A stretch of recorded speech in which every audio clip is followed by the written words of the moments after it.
বাসি ভাত নিয়ে আর কোনো চিন্তাই নেই। এইটা বানানোর পর থেকে মনে হচ্ছে যেন হাঁড়ির ভাত একটু বেশি করেই দিই, তাহলে সকালে বা রাতের খাওয়ার আর কোনো চিন্তাই থাকবে না।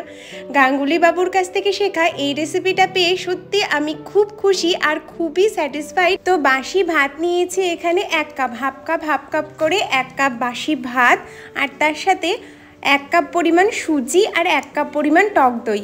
যেমনটা বলেছিল অমনিভাবেই করেছি। এত দারুণ ক্রিস্পি ধোসা হয়েছিল। তোমরা কিছুদিন আগেই ধোসার রেসিপি চেয়েছিলে, চাল ডাল ভেজানো ছাড়া এই ধোসাটা কিন্তু বাড়িতে সবসময়ই করা যায়। মিক্সিতে হাফ কাপ জল দিয়ে ভালো মতো পেস্ট বানিয়ে নেব।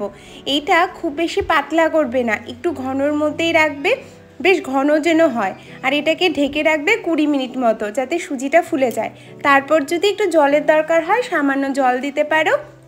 আমি এখানে ননস্টিক ফ্রাইং প্যানে করছি, তোমরা আয়রনের তাওয়ার মধ্যেও এই ধোসাটা করতে পারো। ধোসার ব্যাটার দিয়ে একদিকেই খুন্তি চালিয়ে এরকম গোল শেপ দিয়ে নেব।